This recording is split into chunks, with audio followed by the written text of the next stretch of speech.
ಹೊರಟನು ಪಡುವಣಕ್ಕೆ ತಾಯಿಯ ಮನೆಯನ್ನು ಸೇರಲಿಕ್ಕೆ.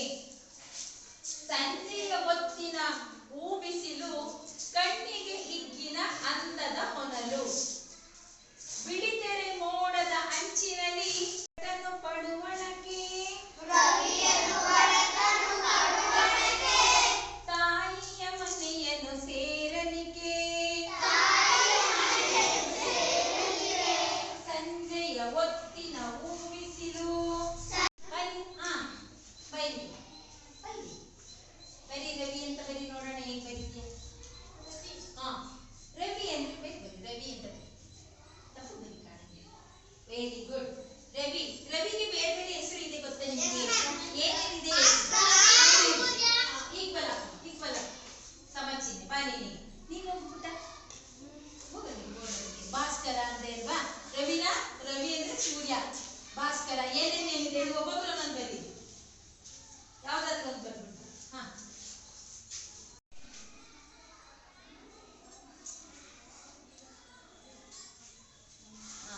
ಇದು ನೋಡು ಭಾಸ್ಕರ ಹೇಗೆ ಬರೀಬೇಕು ಗೊತ್ತಾ? ನೋಡಿ ಮಕ್ಕಳು, ಭಾಸ್ಕರ ಆಯ್ತಾ? ಯಾರು ಸರಿ ಮಾಡ್ತೀರಾ ಇದನ್ನ? Very good. ಕಮ್.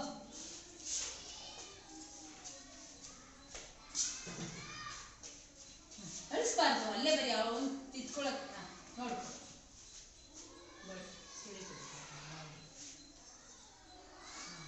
ಎಸ್, ಇದಕ್ಕೆ ಭಾಸ್ಕರ ಗೊತ್ತಿದ್ದಪ್ಪ. ನೀನು ಬಸಕರ ಅಂತ ಬರ್ತಿದ್ದೆ ಅಲ್ವಾ? ಇದು ಭಾಸ್ಕರ. ಕಾವತ್ತು ಇರ್ತೇನೆ, ಇದು ನಾವತ್ತರ ಕಾಣುತ್ತೆ. ಹೇಗೆ ಬರಬೇಕು ಕಾವತ್ತನ್ನ? Very good.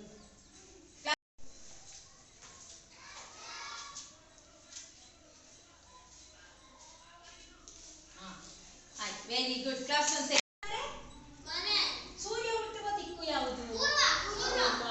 ಪೂರ್ವಕ್ಕೆ ಪಡುವಣ ಅಂತಾನು ಕರೀತಾರೆ. ಹಾಗಾದ್ರೆ ಪಡುವಣ ಪದದ ಅರ್ಥ ಬನ್ನಿ, ಬರ್ಕೋಬೇಡ, ಬೇರೆ ಹೋಗ್ತಾರೆ. ಯಾರು ಬರ್ಬಾರ್ದು? ಪಡುವಣ ಅಂತ ಬರ್ಬಿಟ್ಟು ಪೂರ್ವ.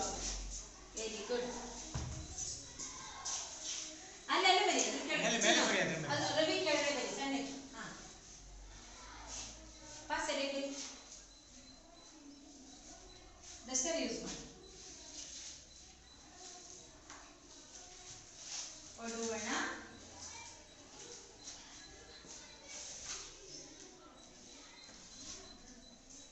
ಪೂರ್ವ. Very good.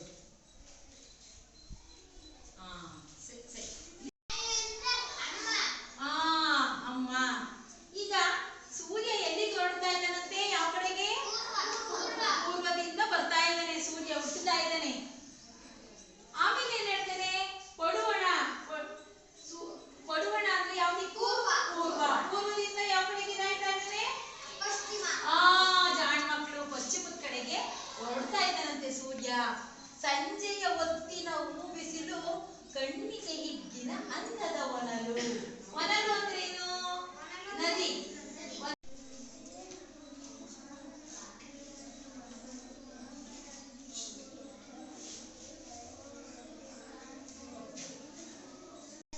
ಸಿಕ್ಕಿದೆ ಇದು. ಈಗ ಈ ಪದ್ಯ ಓದಿದ್ದೀರಾ ಎಲ್ರು? ಅರ್ಥಗಳೆಲ್ಲ ಬರ್ದಿದ್ದೀರಾ ಜಾಣ್ ಮಕ್ಕಳು ನೀವು. ಈಗ ಇಲ್ಲಿ ಕೊಟ್ಟಿರುವಂತ ಮಿಂಚುಪಟ್ಟಿನ ಓದ್ಬಿಟ್ಟು ಕರೆಕ್ಟ್ ಆಗಿದ್ಯಾ ಅಥವಾ ತಪ್ಪಾಗಿದ್ಯಾ ನೋಡ್ಬಿಟ್ಟು, ತಪ್ಪಿದ್ರೆ ಸರಿ ಮಾಡಿ, ಸರಿ ಇದ್ರೆ ಏನು ಬೇಡ. ಮಳೆಯು ನಿಂತ ಕಾರಣದಿಂದ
ಇವ್ರು ಹಾಕೊಳ್ಬೋದು. ತಗೋಬ ಬಣ್ಣ ಹಚ್ಚಿ.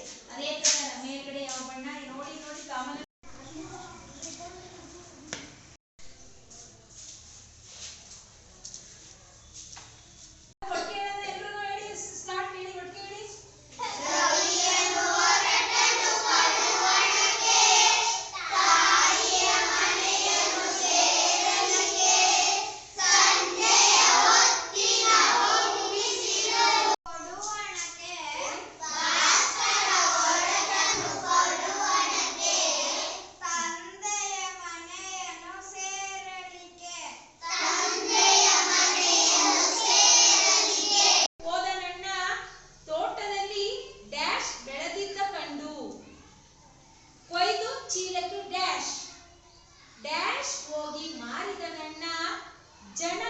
ಹಣವನ್ನು ಎಣಿಸಿದನಣ್ಣ.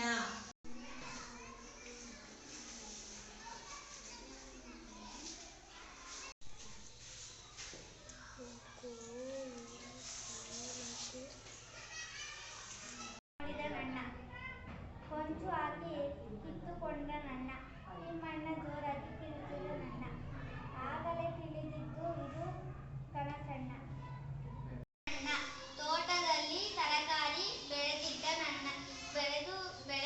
ಕಂಡು ಕೊಯ್ದ ಚೀಲಕ್ಕೆ ಹಾಕಿದನಣ್ಣ. ಹೆಸರು ಬರ್ತಿದ್ದೀರಾ ಎಲ್ಲರೂ? ಹೆಸರು ಬರೀರಿ ಮಕ್ಕಳು, ನಿಮ್ಮ ಹೆಸರು ಅವನ ಹೆಸರು ಬರ್ಬಿಡ.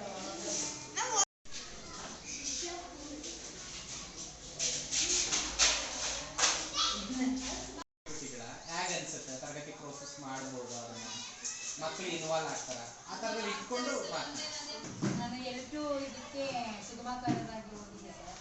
ಅಲ್ಲಿ ಎರಡು ಮಕ್ಕಳು ತುಂಬ ಟೆನ್ಷನ್ ಮುಂದಿದ್ದಾರೆ. ಜೊತೆಗೆ ಬರವಣಿಗೆನೂ ಚೆನ್ನಾಗಿತ್ತು ಅವ್ರದ್ದು. ಜೊತೆಗೆ ಅಲ್ಲಿ ಕಾಮನಬಿಲ್ಲು ಅನ್ನುವಂಥ ಪದ್ಯದಲ್ಲಿ ಮಕ್ಕಳೇ ರವಿಯದು ಹೊರಟನ್ನು ಕೊಡೋಣಕ್ಕೆ, ಅದಕ್ಕೆ ರವಿ ಎನ್ನುವಂಥ ಶಬ್ದ ಸೂರ್ಯ, ನೇಸರ, ಭಾಸ್ಕರ ಅನ್ನುವಂಥ ಪದನ ಮಕ್ಕಳೇ ಬೋರ್ಡ್ ಮೇಲೆ ಹೋಗಿ ತುಂಬ ಚೆನ್ನಾಗಿ ಬರೆದ್ರು. ಅದ್ರ ಜೊತೆಗೆ ಅವರು ಮರುಕವನ ಅಂದರೆ ರೀಮೇಕ್ ಮಾಡಬೇಕಾದ್ರೆ ನೇಸರನ ಹೊರಟನ್ನು ಕೊಡುವಣಕ್ಕೆ, ಭಾಸ್ಕರನ ಹೊರಟನ್ನು ಕೊಡುವಣಕ್ಕೆ, ಸೂರ್ಯನ ಹೊರಟನ್ನು ಅದೇ ಕಾನ್ಸೆಪ್ಟ್ ಅನ್ನ ತಗೊಂಡಿರೋದ್ರಿಂದ ಮಕ್ಕಳಲ್ಲಿ ಸಂಕಲನದ ಪುನರ್ಬಲನೂ ಆಗುತ್ತೆ. ಜೊತೆಗೆ ಸಂಕಲನದ ಸುಲಭ ರೂಪ ಹೇಗೆ ಗುಣಾಕಾರ ಅನ್ನೋದನ್ನ ಆ ಸಾರಿ ಒಂದು ಸಂಖ್ಯೆಯನ್ನ 5 ಸಾರಿ, ಒಂದು ಸಂಖ್ಯೆಯನ್ನ 4 ಸಾರಿ ಅಂತ ನಾವು ತಗೊಂಡಾಗ ಮಕ್ಕಳಿಗೆ ಪೂರ್ಣ ಪ್ರಮಾಣದಲ್ಲಿ ಸಂಕಲನದ ಸುಲಭ ರೂಪ ಗುಣಾಕಾರ ಅನ್ನೋ ಕಾನ್ಸೆಪ್ಟ್ ಬರುತ್ತೆ. L1 ಮಕ್ಕಳಿಗೆ ನಾನು ಕಲಿಕಾ ಪ್ರಾತ್ಯಕ್ಷಿಕೆಯನ್ನ ಮಾಡಿದಾಗ ಆ ಮಕ್ಕಳಲ್ಲಿ ನಾನು ಹೇಳಿದ್ದಿನ ಕ್ಯಾಚ್ ಮಾಡೋ ಎಬಿಲಿಟಿ ಇತ್ತು. ಆದ್ರೆ ಅದನ್ನ ಬರವಣಿಗೆಯಲ್ಲಿ ಸ್ವಲ್ಪ ತೊಡಗ್ತಾ ಇದ್ರು, ಓದೋದ್ರಲ್ಲಿ ಸ್ವಲ್ಪ ತೊಡಗ್ತಾ ಇದ್ರು. ಅದನ್ನ ಸ್ವಲ್ಪ ನಾವು ಫುಲ್ಫಿಲ್ ಮಾಡಿದ್ರೆ ಹೇಳಿದಂತ ಪ್ರತಿಯೊಂದು ಥೀಮು ಆ ಮಕ್ಕಳಿಗೆ ಅರ್ಥ ಆಯ್ತು. ಚೆನ್ನಾಗಿ ಅವ್ರ ಭಾಗವಹಿಕೆ ಇತ್ತು ಸರ್. ತುಂಬಾ ಚೆನ್ನಾಗಿದೆ. ಒಟ್ಟಿನಲ್ಲಿ ಒಂದು ಕಾರ್ಯಕ್ರಮ ಮಕ್ಕಳಿಗೆ ಪ್ರತಿ ಸಬ್ಜೆಕ್ಟ್ ಅಲ್ಲೂ ಮತ್ತೆ ಎಲ್ಲಾ ಸಬ್ಜೆಕ್ಟ್ ಅಲ್ಲೂ ಇದು ಅಳವಡಿಕೆ ಆದ್ರೆ ಇನ್ನೂ ಚೆನ್ನಾಗಿರುತ್ತೆ ಅನ್ನೋ ಒಂದು ನನ್ನ ಅಭಿಪ್ರಾಯ. ಈ TLM ಗಳನ್ನ ಬಳಸಿ ಮಾಡೋದ್ರಿಂದ ಮಕ್ಕಳಿಗೆ ಹತ್ತಿರದಿಂದ ಮುಟ್ಟಿ ಮಾಡೋದ್ರಿಂದ ಜೋಡಿಸೋದು ಕುತೂಹಲನೂ ಇರ್ತದೆ ಮಕ್ಕಳಿಗೆ. ಅದೇ ಈ ಪ್ರಕ್ರಿಯೆ ಬಹಳ ಉತ್ತಮವಾಗಿದೆ ಸರ್.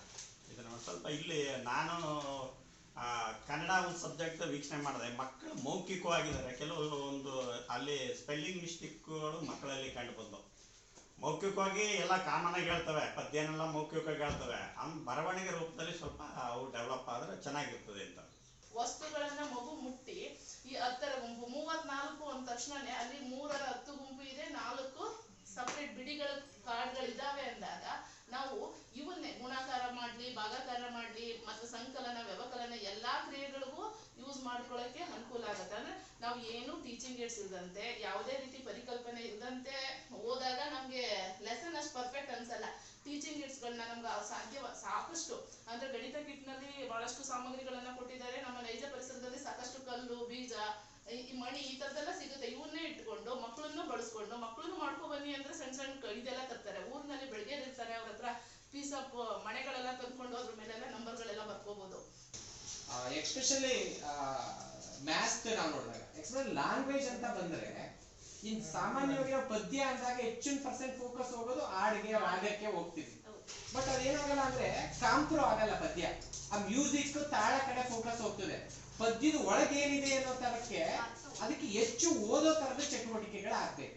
ಆ ಪದ್ಯನ ಹೆಚ್ಚು ಸಾರಿ ಕತೆ ಆದ್ರೆ 1 ಬಾರಿ 2 ಬಾರಿ ಓದಿದ್ರೆ ಅರ್ಥ ಆಗ್ತದೆ. ಯಾಕಂದ್ರೆ ಅದಕ್ಕೊಂದು ಕಾಂಟೆಕ್ಸ್ಟ್ ಇರುತ್ತೆ. ಸನ್ನಿವೇಶ ಇರುತ್ತೆ, ಬಟ್ ಪದ್ಯ ಆಗಿರಲ್ಲ. ಹಾಗಾಗಿ ಆ ಓದ್ಲಿಕ್ಕೆ ಹೆಚ್ಚು ಹೆಚ್ಚು ಪ್ರೋಸೆಸ್ ಆಗ್ಬೇಕು ನಮ್ಮಲ್ಲಿ ಅಂತ.